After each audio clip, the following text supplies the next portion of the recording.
I've changed my mind. The Utah Jazz need to go with a specific starting lineup. Let's talk about it. It's Hoops Nerd Show.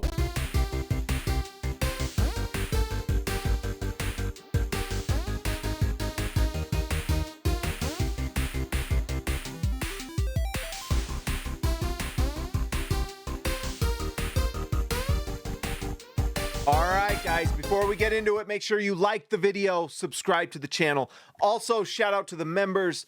I recently fired my agency. I had an agent for YouTube, or an agency, whatever you want to call it, and they were terrible.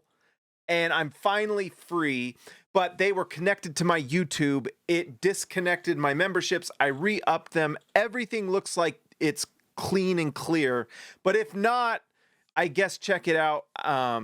I don't know.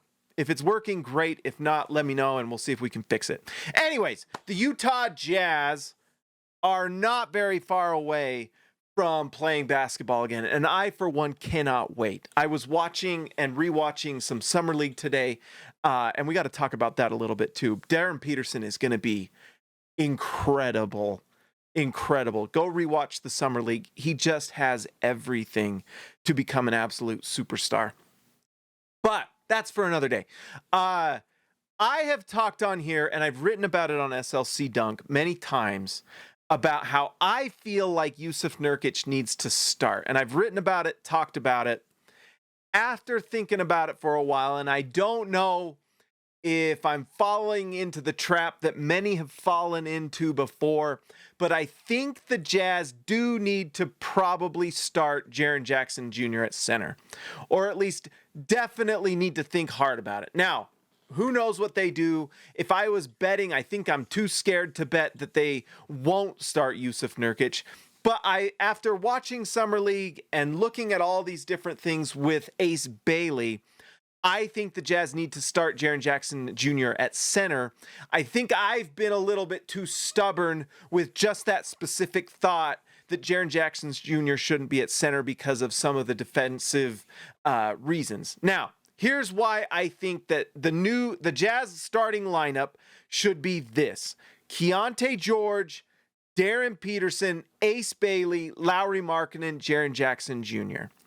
I'm still nervous about it because of the defensive element. I feel like Jaren Jackson, and I don't even think I think it's just a fact. Jaren Jackson Jr. is a much better defensive player at the 4 than he is at the 5, because if you go watch Sam Vecini's podcast, he explained this really well, actually. It's a great one. They did a podcast about the top 25 defensive players in the NBA. It's a great watch. I recommend going and listening and watching it on Spotify or whatever. But they talked a little bit about why you probably don't want Jaren Jackson Jr. at center. He is not a very effective rebounder. He just does not. He averages 5-6 rebounds a game, and that's at the center position. He's just not a very good rebounder. He's just not. And that's an issue with your center. It just is. So if you put in Jusuf Nurkic, that right there helps out already. And then it allows Jaren Jackson Jr., who they also talk about in that podcast, to be an weak side shot blocker. He has not really been the most effective, just pure rim protector at the 5. It doesn't mean he can't get better, and it doesn't mean he hasn't had moments where he's done it. He's just been much more effective at the 4 doing it.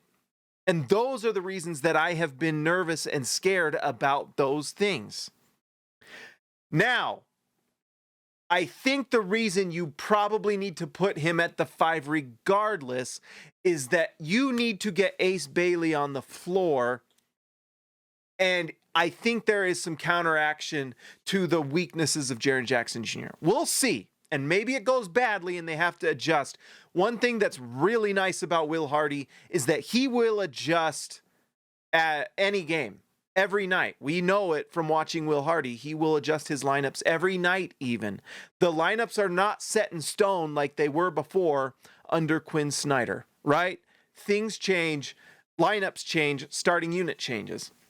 And we may see that multiple times during the year. And maybe some of the starting unit may be based off of who the Jazz are playing. And I don't mind the Jazz doing that because then it gets them ready for the playoffs, because come playoff time, Utah may have different units for different teams. And that's what's exciting about this Jazz team, is there are multiple lineup choices. But the reason I think that you should not just can get away with starting Ace Bailey, I think you probably should start Ace Bailey with Jaren Jackson Jr. at the center for multiple reasons. One, another reason I've been worried about Lauri Markkanen with the Jusuf Nurkic thing and with Kessler is that you were going to have to put Lauri Markkanen at the 3, which is not his position, not his natural position. If Jaren Jackson Jr. goes to the 5, then it actually helps Lauri Markkanen fit into the 4 slot much better. And yes, Jaren Jackson Jr.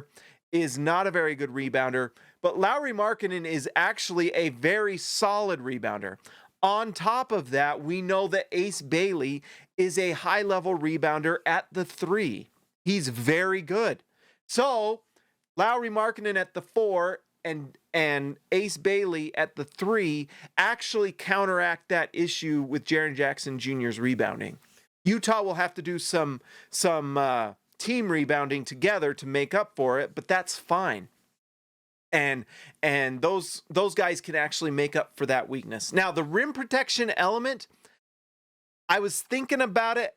Jusuf Nurkic is probably more comfortable at the as a center rim protector than Jaren Jackson Jr. is, who is more of a, he will roam better and make those those block shots off the ball much better. I don't know if it's so much better that you don't put Jaren Jackson Jr. at the 5, right? Like, it will be an improvement. It would help the rebounding and so on. But then you have Lauri Markkanen at the 3, who, by the way, is not a very good defender himself, but especially at the 3. At the 4, I think Lauri Markkanen, with better effort, can actually be an average defender. And that's me being hopeful. I hope so. And maybe, who knows? Maybe we get surprised and he can even be good. Maybe. We'll see. But there are reasons to actually think that there are pros that you miss out on if you don't start Jaren Jackson Jr. at the 5. And a lot of it has to do with Ace Bailey and also the offensive upside that it brings.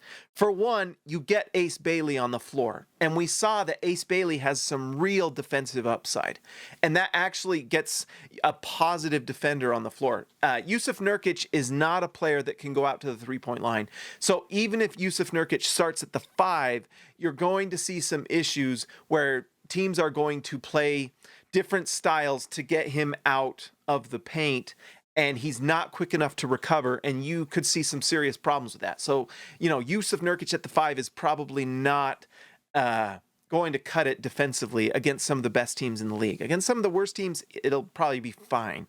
But there will be good teams and even average teams that will take advantage of him. But what happens is, if you put Ace Bailey on the floor, Utah will have some rim protection problems, most likely, with Jaren Jackson Jr., who does struggle with fouls a little bit, although I want to talk about that not being the biggest problem. I've got some thoughts on that for another day, for another video. But the fact is that Jaren Jackson Jr. can run into some foul issues. But Utah will just have to find a different style of defense that has to do more with length, athleticism, and just perimeter defense. If you put Ace Bailey at the 3, that allows the Jazz to have multiple good defenders on the floor. Jaren Jackson Jr., Ace Bailey, Darren Peterson. It puts Lauri Markkanen in the 4 spot, so he's not as much a defensive liability as he would be at the 3. And then if hopefully Keyonte George can take a step defensively, then you've got yourself at least solid one-on-one defenders at every position. Now, it's going to take Lauri Markkanen and Keyonte George to up their defensive effort and just ability, but I think they probably can do that. And when you're on the floor with guys like Darren Peterson, Ace Bailey, and a proven defensive player of the year level player in Jaren Jackson Jr., it might up their just defensive impact. And with Will Hardy coaching this team, a coach that I feel like is one of the better coaches in the league, I think he can figure out a defensive scheme that can possibly make up for some of the deficiencies from Jaren Jackson on that end.